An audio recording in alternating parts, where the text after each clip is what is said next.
Hello, everybody. Welcome to Scratch the Surface podcast. I'm Real Pestano. If you're new here, this is the space where we zoom in on the Bible and have a great time. Hello, everybody. Welcome back again to Scratch the Surface. We are now at episode 18 with our studies sa Book of Romans. And matagal-tagal din na muli ako nakagawa ng aking podcast and this video dahil sobrang busy, ang daming schedules and itinerary. Ngayon lang ulit nakahanap ng time para po makapag-shoot continuing our study in the Book of Romans. But anyway, salamat sa Panginoon. We are now in episode 18 and our text will start from Romans chapter 5 verse 20 up to chapter 6 to verse 14. So medyo mahaba siya, hindi ko na babasahin lahat. Pero babasahin ko yung main point na gusto kong mag-focus. Romans 5:20. Moreover, the law entered that the offense might abound, but where sin abounded, grace did much more abound.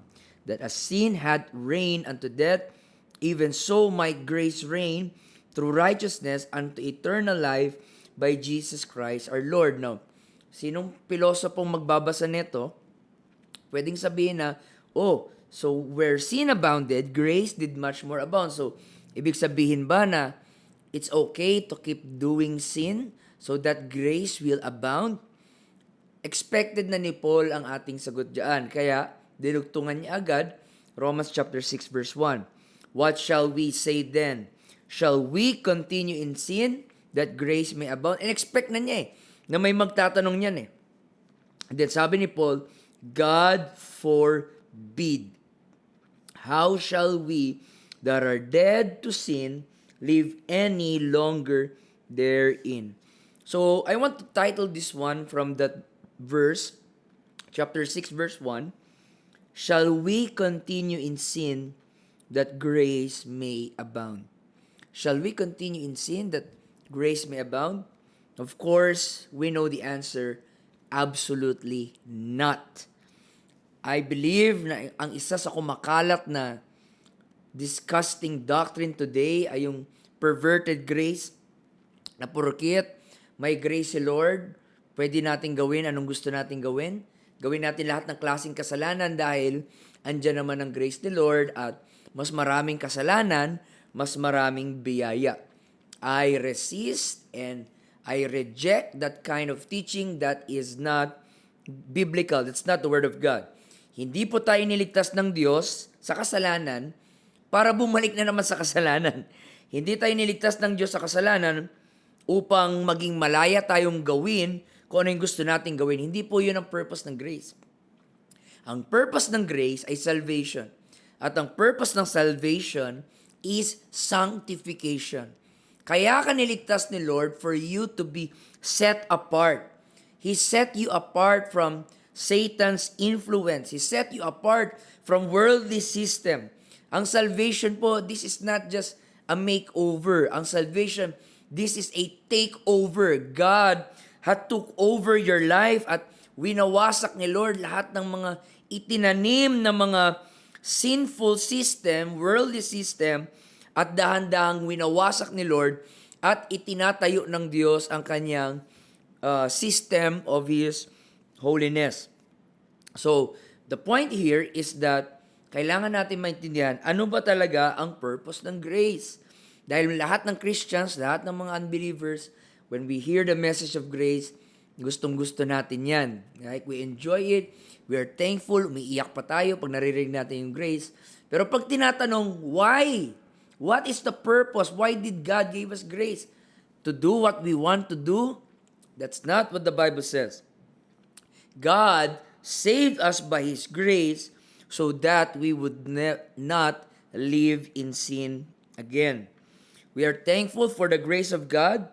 Kung wala ang grace ng Panginoon, we are now burning in hell. Dahil ang Panginoon ay holy, tayo po ay makasalanan. We don't deserve nothing but death and judgment. But watch, the Bible says in Titus chapter 2, verse 3 to 7, But after that the kindness and love of God, our Savior, toward men appeared, not by works of righteousness which we have done, but according to His mercy, He saved us by the washing of regeneration and renewing of the Holy Ghost, which He shed on us abundantly through Jesus Christ our Savior, that being justified by His grace. So that is the purpose ng grace, for us to be justified, hindi para patuloy lang gawin ang kasalanan na gusto natin gawin. Ang grace ni Lord ay hindi license para gumawa ng kasalanan. It's not freedom para gumawa ng kasalanan, but rather, ang grace ng Panginoon, it's a freedom to new life. Dahil marami po ang, di naman mali, pero incomplete ang understanding, na pag sinabing grace, akala natin forgiveness lang yun. Kaya ka binigyan ni Lord ng grace kasi pinapatawad ka niya sa iyong mga kasalanan. That's not what the biblical definition of grace. Ang meaning po ng grace in the Bible is the enabling power of God for you to overcome sin. Okay? Yun ang purpose ng grace. Not only to forgive your sin, but to give you the power na hindi mo kaya noon, He will give you the power to overcome sin. That's why yun ang argument ni Paul, Romans 6:1. Shall we continue in sin that grace may abound? Anong sagot ni Paul? God forbid. Ang meaning ng God forbid sa ating modern translation, of course not. Yun po ibig sabihin. Absolutely not. Of course not. And then, in-enumerate ni Paul from chapter 6, verse 1 to 14, iniisa-isa niya yung dahilan bakit hindi na tayo dapat mamuhay sa kasalanan.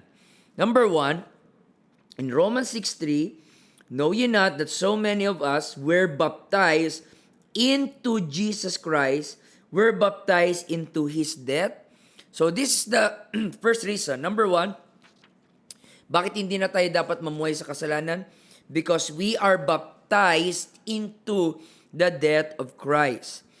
Galatians 3:27, for as many of you as have been baptized into Christ have put on Christ. Brothers and sisters, you are no longer living by yourself. You are now the reflection of Jesus Christ. And Jesus Christ reflects perfection and holiness. And Christ is in you, so you should also reflect perfection and holiness. Though sa atin, it's a progressive, it's not instant, pero makikita dapat sa atin ang mga Christians yung atin pong effort to work in our salvation na atin pong natanggap. So yan ang number 1 reason. Bakit hindi tayo dapat magpatuloy sa kasalanan? Because we are already baptized into the death of Christ. Number 2, verse 4. Therefore, we are buried with Him by baptism into death. That's the number 2.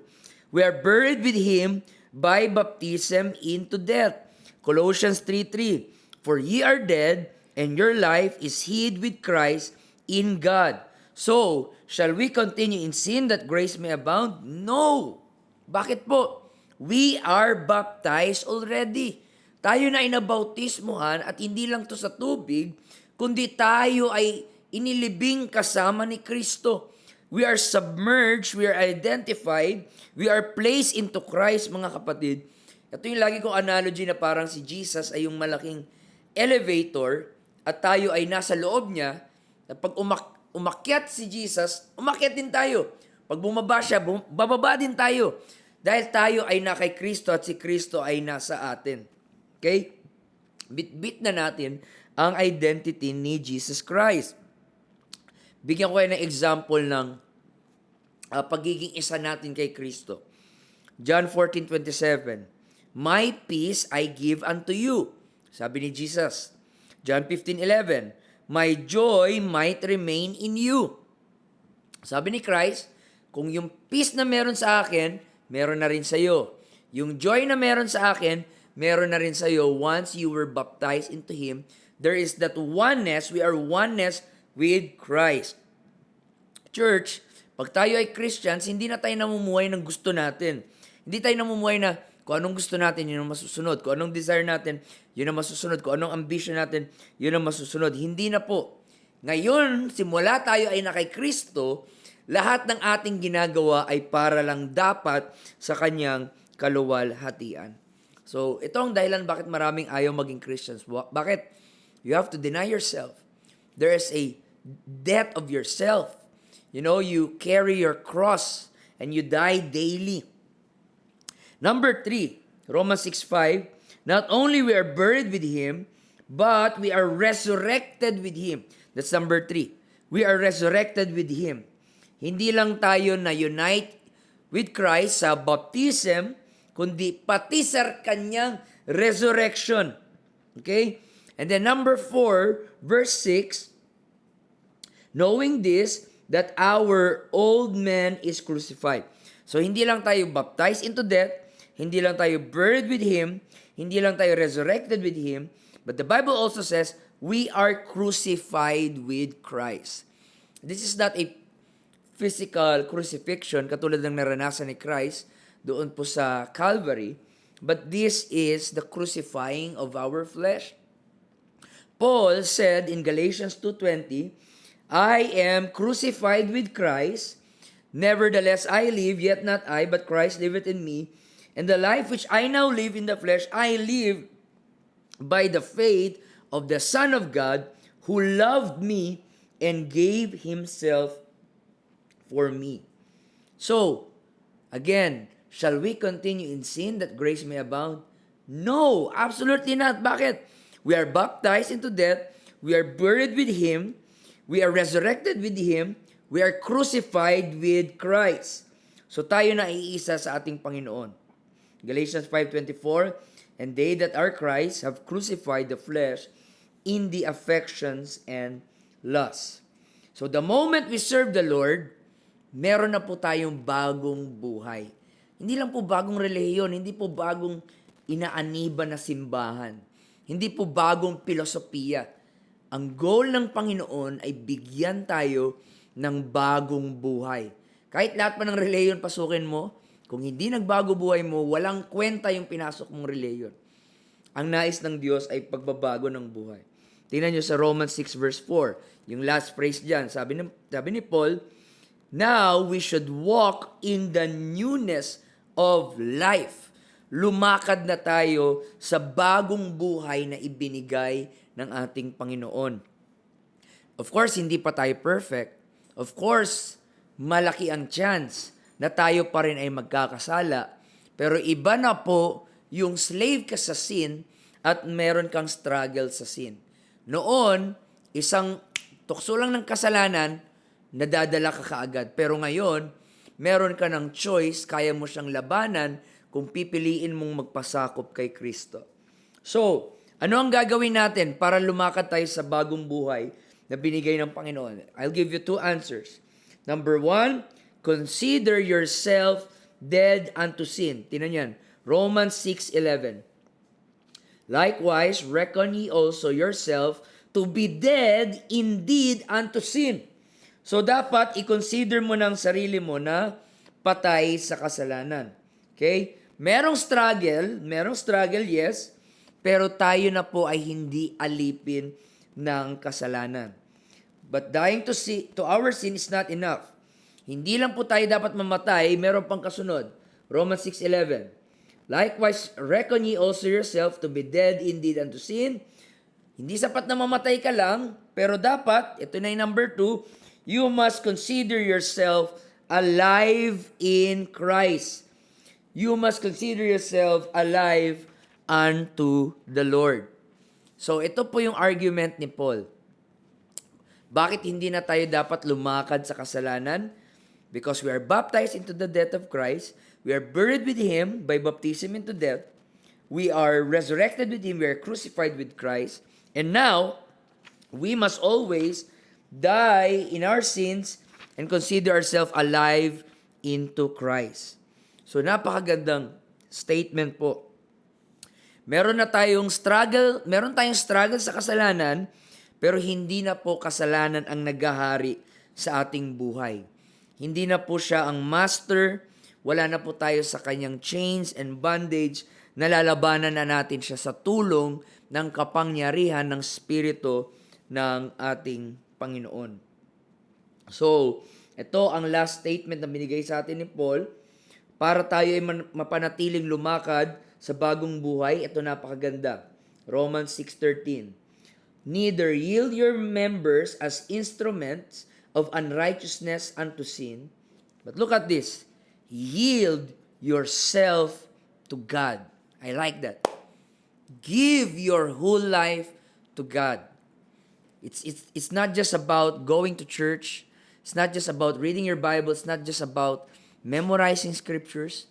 You must yield yourself unto God. Sa other translation, give yourself completely to God. Ibigay mo na lahat, ang buong lakas, buong isip, buong puso, buong buhay mo sa Diyos. At promise ni Lord, magtatagumpay ka sa buhay mo kahit maraming tukso, kahit meron kang kahinaan, pag isinuko mo, you yield yourself unto God, ikaw ay babaguhin ng Panginoon. Kaya kung meron sa inyong young people dito na nakikinig sa akin ngayon, iniisip mo, paano ako gagamitin ni Lord? Hindi ako talented, hindi ako matalino, hindi ako isinilang sa pamilya ng mga Kristiyano, hindi pastor ang papa ko, hindi Christian ang mama ko, hindi ako marunong, hindi ako nag-aral ng Bible school. Alam niyo mga kapatid, ito lang pong sasabihin ko sa iyo. Gusto mong gamitin ka ni Lord? Hindi kailangan ng talino dito, hindi kailangan ng galing, hindi kailangan ng skills or anything. Ang pinaka-nice ng Diyos ay isang young people na willing ibigay ang kanyang buhay sa Diyos. That's it. Just yield yourself to God. Don't worry about the talents, the gift, po-provide niyan. But the question is, are you willing to give your life completely to the Lord? Romans 12:1. I beseech you therefore, brethren, by the mercies of God, that ye present your bodies a living sacrifice, wholly acceptable unto God, which is your reasonable service. So sin wants to rule in your life as a king, pero ang paglilingkod sa Panginoon, it's a daily decision. It's a consciously intentionally to not let sin reign in your body. That body, by the way, yung katawan na meron ka, that is the battleground. So, you must make a decision to yield yourself to God. And that's not a one-time decision. That's a daily decision. Lord, I give my life to you. Lord, I offer my life to you. Don't use every members of my body as instruments of unrighteousness, but instruments of righteousness. So again, ito ang tanong sa atin ni Paul. Shall we continue in sin that grace may abound? Never. Absolutely not. Because God saved us.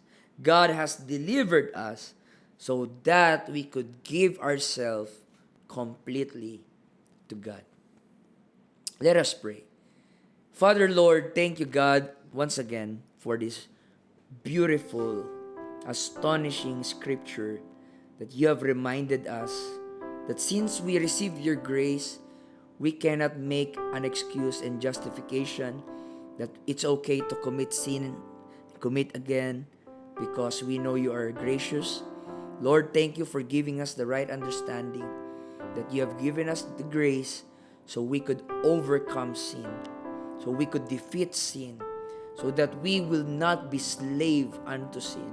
There are battles, there are struggles, there are moments of weakness, but because of your grace, we rise up, we repent, and we ask for your forgiveness, and we live a total, complete new life, walking in the newness of life. Lord, I pray na sa lahat na nakikinig ngayon, Panginoon, that they will also pray and say, Lord, I yield myself completely to you. I give myself away. It's no longer my mission, my dreams, my goal. It is now all about you. You are now the focus of everything I do. Because I know, Lord God, that is where I'll find completeness and fulfillment in life. We give you the glory in Jesus' name. Amen. Thank you for listening, friends and buddies. Please like and follow our Facebook page and subscribe to our YouTube channel, Scratch the Surface. Bye!